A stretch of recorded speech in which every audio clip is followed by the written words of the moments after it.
When June Harlow first stepped onto the platform of the dusty town in Wyoming, her dress was already wrinkled and her gaze was burnt out.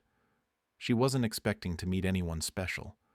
Marriage by advertisement was not a salvation, but merely the next cage. Her slightly trembling fingers clutched the suitcase that contained her entire life.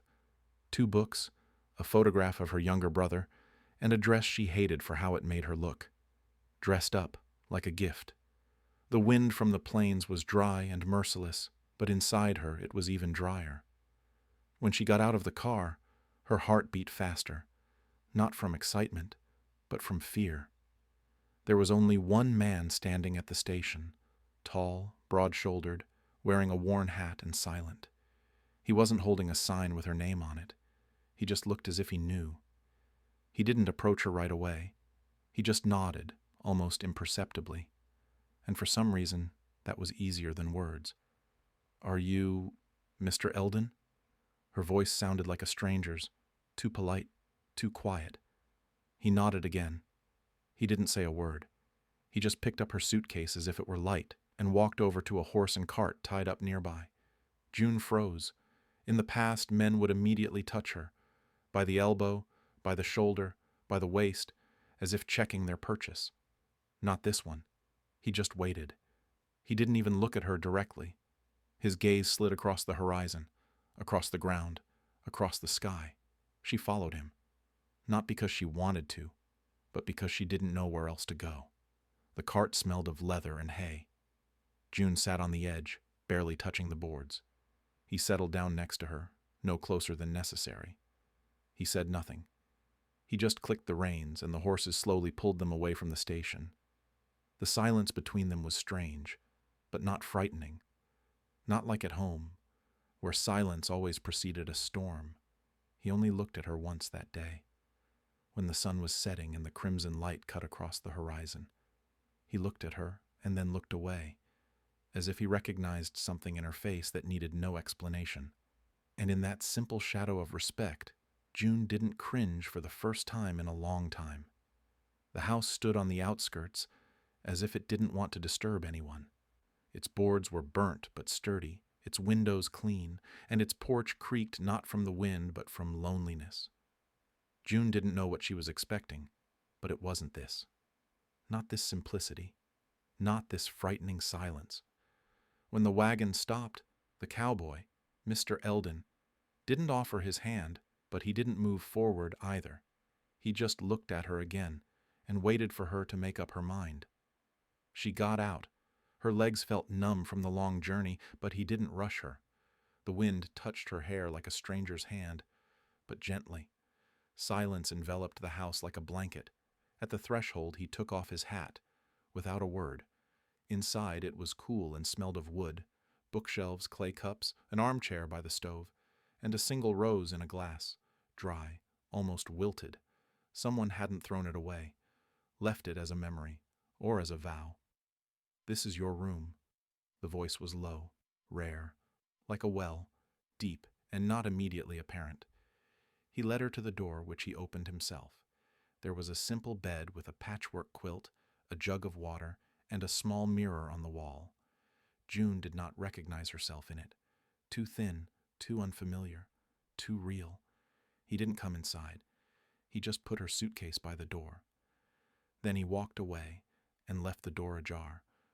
This silent, "make yourself comfortable," was the first kindness she could bear. Later at dinner, he was silent again. He placed a plate in front of her, stewed beans and cornbread. He didn't watch her eat. He didn't ask if it was tasty. He just ate himself, methodically, as if he wasn't eating for taste, but to live. When she dropped her spoon, from a sudden memory, from how loudly it clattered, he didn't flinch or turn around. He just slowly picked up the spoon from the table and put it next to her. No closer, no further away. And that was the loudest gesture of the day. That night, lying under a heavy blanket, June stared at the ceiling for a long time. There were no locks in the room, but there was no fear either. Only silence, and the breathing of the house, steady, like that of a sleeping person. She didn't cry. She couldn't. But for the first time in many years, she wasn't afraid to close her eyes. The days passed slowly like honey in winter. Thick, quiet, heavy. June rose with the sun, though no one asked her to. Old habits etched deep. Back home, if she slept past dawn, there'd be yelling, or worse. Here, the only sound in the morning was the wind brushing against the window pane and the faint rustle of boots on wood, always measured, never rushing.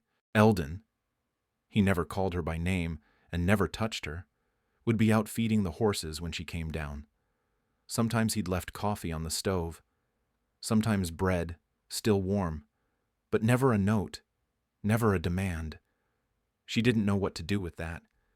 The silence between them wasn't cold. It wasn't empty.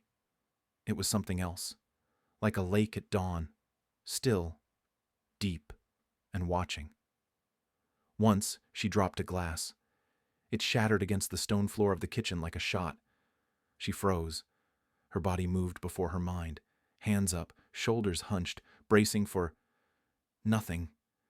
He looked up from the woodpile outside the door. One glance. Not surprise, not anger, just acknowledgement. Then he walked in, slowly, picked up the broom from behind the stove, and set it down beside her. No word, no sigh, no questions. Then he went back outside. She stood there, staring at the broom like it was something holy. No one had ever let her clean her own mess without making it about shame.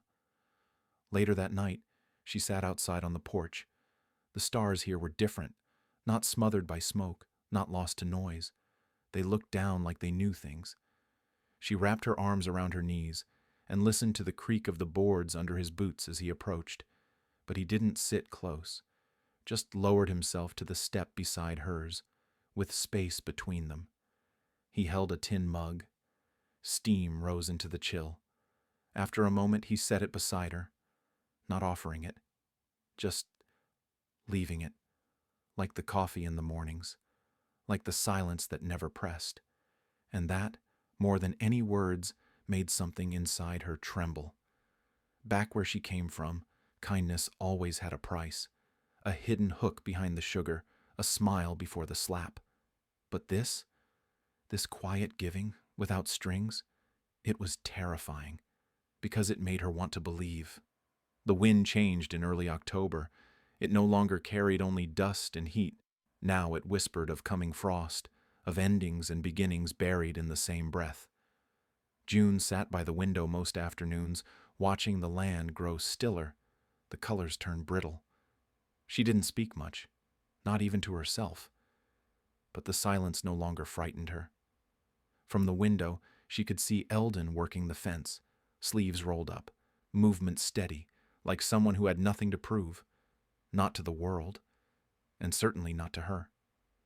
He never looked up at the house, but somehow she always felt seen. Sometimes she watched his hands more than his face, how they moved with the wood, not against it. No harshness, no rush, just intention. She'd seen hands before, fists, grabs, slaps, but never like his. Quiet, capable hands that built rather than broke. Inside, the house held its own kind of rhythm. There was a loose floorboard in the kitchen that creaked when stepped on. He never fixed it. The fire in the hearth popped loudly at night, and she learned to fall asleep to its song. Her room smelled of pine and worn linen, and the window always stayed slightly ajar, like it needed to breathe. One evening, as the sun dipped low and turned the world gold, she found a folded square of cloth on her bed. It wasn't new. The edges were frayed. But someone had stitched small lavender flowers into the corner. She hadn't heard him come in, hadn't seen when he left it. No note, no expectation, just something soft, something unnecessary, and that made it matter more. She touched the embroidery with careful fingers, then pressed the cloth to her chest. It didn't make her cry. It didn't undo her, but it settled into her like warmth into bone. Later that night, the wind howled through the window's gap. She sat up in bed, blanket clutched around her shoulders, listening. It didn't sound like pain. It didn't sound like warning. It sounded like a voice she hadn't heard in years. You're still here. You're not gone. You're allowed to stay. She closed her eyes, and for the first time she whispered back, I know. It happened on a day without drama. The sky was the color of worn denim, and the air held that in-between chill that hinted at snow, but never quite delivered. June was shelling beans by the porch rail, her skirt tucked beneath her legs, hands busy but mind wandering. Eldon had been stacking firewood, not speaking, not watching, just near, the way a tree is near, or a hill, solid, quiet, unquestioning. She didn't notice the splinter at first. Only when the red bloomed beneath her thumbnail did she flinch, a sharp breath, a drop of blood. And then he was there, not with panic, not with noise, just presence. He crouched beside her, not touching, not reaching, only looking. Then, slowly, slower than anyone had ever moved around her, he held out his hand, palm up, nothing forced in it. No, give it here. Just waiting. She hesitated, not because she didn't want to, but because she did. Her fingers hovered above his, trembling slightly. Then she let them fall. He cradled her hand gently, turning it over with a kind of reverence she didn't understand. His thumb brushed the edge of the wound, not pressing, just acknowledging. Then he reached into his pocket and pulled out a clean cloth. Folded. Carried for some time, it seemed. He wrapped it around her finger with slow, careful movements. No words, no nod of approval, no, there, all better. Just silence. And her hand, in his. When it was done, he didn't let go immediately. He looked at her, not at the wound, not at her mouth, her eyes. And for a moment, a flicker, a breath, something passed between them. Not desire, not comfort, recognition. Then he let go, stood, went back to his woodpile like nothing had changed. But everything had, because for the rest of that day June could still feel the shape of his hand around hers. Not heavy, not claiming, just there. And her heart, long frozen, long buried, stirred like something half asleep and barely willing to believe in spring. It was a morning like any other, cold light creeping through the window, frost crusting the rim of the water bucket. June had started a fire in the stove and gone out to collect eggs. When she returned, the house smelled of smoke and bread flour, her apron dusted white with work. She didn't notice the letter had fallen from her sewing basket. It wasn't a new letter. The paper was creased and soft with age. The ink faded in places. She didn't read it anymore. She just kept it, like a bruise you press to remind yourself it's still there. Eldon found it on the floor near the hearth. She saw him holding it as she stepped back inside. Not reading, just holding. His thumb brushed the edge. Something in his shoulders had stilled, like he knew it wasn't just paper. Their eyes met. She froze. Every nerve in her body screamed to snatch it from his hand, to explain, to run. But he didn't ask, didn't open it. He stepped forward and offered it back to her, between two fingers gently, like it was something fragile, like it mattered only because it mattered to her. June took it without a word. Her hands shook. She didn't look at the paper. She looked at him. He wasn't angry. He wasn't curious. He was simply there, and that somehow made it worse and better all at once. Later, when she was alone in her room, she did unfold it. The writing was hers. Just a single page. Never sent, never meant to be. If I disappear, it won't be because I wanted to die. It'll be because no one ever taught me how to stay. She folded it again. This time she tucked it into the drawer beside her bed. Not hidden, not buried. Just resting.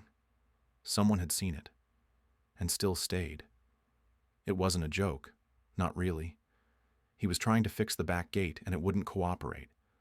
The hinge was old, rusted stiff.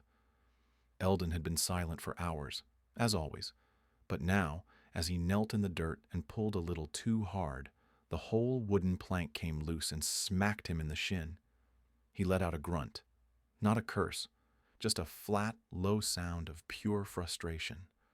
June was standing a few feet away, holding a basket of feed. Something about the whole moment, The stubborn hinge, the plank's thump, his face, it caught her off guard. The laugh escaped before she could stop it. Software sudden. Real. She heard it more than felt it. Foreign in her throat. Like a bird startled out of the long dormant trees inside her. Eldon looked up. Not startled. Not smiling either. Just watching her, head tilted slightly like he was listening for the echo. June froze. The sound still hung between them, fragile and bright. And then she stepped back, as if caught, as if she'd done something wrong. She wasn't used to her voice meaning joy. She wasn't used to being seen in it. Eldon stood slowly, brushing off his hands. He didn't come closer, didn't speak, but his eyes softened in that quiet, unreadable way of his. He didn't laugh back. He just let her have it. Didn't take it. Didn't echo it. Didn't turn it into something else. That, more than anything, made her throat close. Later that day, she sat in her room, fingers on her lips like they were still recovering from the surprise. What frightened her wasn't the laugh itself. It was how easily it had come, and how much she suddenly wanted it to come again. The storm rolled in heavy and sudden, the kind that blotted out the horizon and made the horses restless in their stalls. Thunder cracked low, crawling across the sky like a warning too old to be heeded. June hated storms. She didn't know why exactly, or maybe she did, but it came as flashes, a slammed door, the sound of boots on wet floorboards, a voice raised too loud in a room too small. By the time the rain hit, she'd already retreated upstairs, shutters closed tight, lamp dimmed low. She curled up beneath the quilt, knees to chest, arms tight, not cold, just bracing. The thunder shook the walls, then footsteps, slow, steady ones on the stairs. Her breath caught, not because she feared him, but because this was the moment when, before, someone always did come in. Loud. Without knocking, without caring if she wanted to be alone. But Eldon didn't open the door. He stopped. She could hear him on the other side, could picture him standing there, hat likely in hand, shirt damp from the walk between barn and house. Then, a knock. Gentle. 2 taps. No more. He didn't call her name, didn't ask if she was all right. He just waited, and when she didn't answer, he didn't try again. She heard the creak of the stairs as he walked back down. No pressure, no questions, just presence. Later, when the storm calmed into a whispering rain, she opened her door and stepped into the hallway. A candle burned low on the table at the top of the stairs. Below, the faint orange glow from the hearth still danced across the floorboards. She went down barefoot. He was there, sitting in the armchair, coat hung by the fire to dry, reading by lamplight. He didn't look up when she entered, just nodded once. There was a second chair pulled near, not too close, but waiting. She sat, and for the rest of the storm, they said nothing. But it was the first time she didn't weather one alone. It was late afternoon, light slanting low through the kitchen window, dust motes dancing in the golden beams. June sat at the worn wooden table, hands folded, eyes fixed on the rough grain beneath. Eldon had just finished mending the gate, his shirt damp with sweat, sleeves rolled to the elbow. He wiped his hands on his jeans and sat down opposite her, silent as always. For a moment the quiet felt thick, heavier than usual. She wanted to say something, anything. A thank you for the fire, for the food, for the quiet kindness that didn't ask for explanations or repayment. But the words got stuck, tangled in a throat too dry, too wary. She cleared her throat. Nothing came. Eldon glanced up, saw the struggle in her eyes, and nodded slightly. He didn't press. Instead, he reached into his pocket and pulled out a small wooden carving, rough, unfinished, but clearly shaped with care. He placed it on the table, sliding it toward her. It was a bird, wings spread, caught mid-flight. No words, just the gift. June's fingers brushed it, tracing the rough edges. Her eyes filled, but no tears came. The thank you was there, silent and slow, carried in the weight of that small wooden bird. And for once, It was enough. The house was quiet, save for the soft creak of settling wood and the distant hoot of an owl. Night stretched like a slow, dark river, folding the day away. June sat by the fire, the flickering flames casting long shadows across the walls. Her fingers traced the rim of the cup she held, warm but heavy. Eldon was nowhere near, upstairs or perhaps outside, she didn't know. Tonight the silence felt less like a cage and more like a room with an open door. She let the walls around her fall, brick by brick, breath by breath. Her hands relaxed, her shoulders dropped. Her chest no longer felt like it carried the weight of all the years she'd buried inside. For the first time in a long time, she exhaled without holding back. The fire crackled. The night waited. And somewhere deep inside, a small light flickered. Fragile, hesitant, but real. Dawn arrived softly, like a whispered promise. June woke to the scent of fresh coffee and the muted song of birds outside her window. The room was still cloaked in cool shadows, but the first pale light crept over the horizon. She found a cup waiting for her on the small wooden table by the bed. No words, no note, just the warm weight of it. Eldon was already outside, working the field, his silhouette steady against the awakening sky. June wrapped her hands around the cup, feeling its warmth seep into her fingers. The world was waking. So was she. No grand declarations, no sudden leaps, just the quiet gift of morning and the slow, patient unfolding of something new.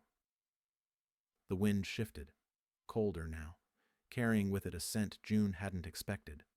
Smoke, dust, and something sharp, like the metallic taste of fear. She was outside, gathering kindling near the edge of the woods when she saw him. Not Eldon. A stranger, worn and sunburned, standing at the far fence line, watching the house with eyes too familiar, too heavy. Her breath caught. Her hands trembled. The memories hit like a storm she thought she'd left behind. Harsh words, slammed doors, shadows lurking in corners of her mind. She froze. Eldon appeared beside her, silent but steady, his presence a shield without words. The stranger shifted but didn't come closer. June didn't speak. She didn't need to. Eldon's hand found hers. A quiet promise. You're not alone. And for the first time she believed it. The room was dim, lit only by a flickering candle on the bedside table. June sat on the edge of the bed, knees drawn close, fingers tangled in the worn quilt.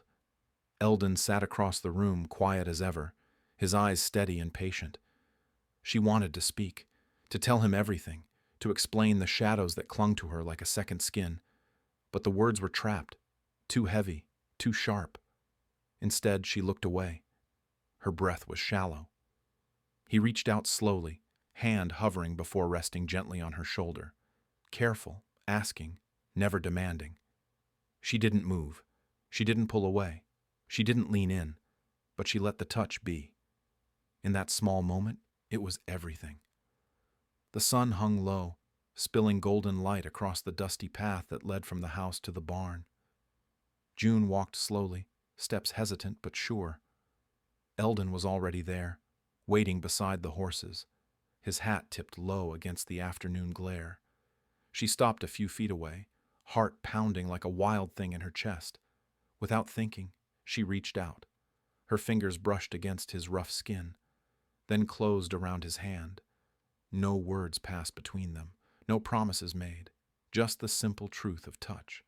His hand was steady, warm, unyielding, and for the first time she didn't pull away. They stood like that, hand in hand, as the world spun quietly around them. Chapter 15. Where Silence Becomes Home. The sun dipped low beyond the hills, casting long shadows that stretched like memories across the earth. Inside the cabin the fire burned low, the room wrapped in a soft glow. June sat in her favorite chair, a quilt draped over her knees, fingers tracing the worn edges. Eldon sat nearby, quiet as ever, his presence a steady anchor in the stillness. No words filled the space, none were needed. Between them, silence had grown into something warmer than speech, a language of shared moments, the brush of a hand, the slow blink of understanding, the gentle rise and fall of breath. Outside, the night breathed softly. Inside, wounds softened, and hearts found a home. Here in the quiet, they were both finally free.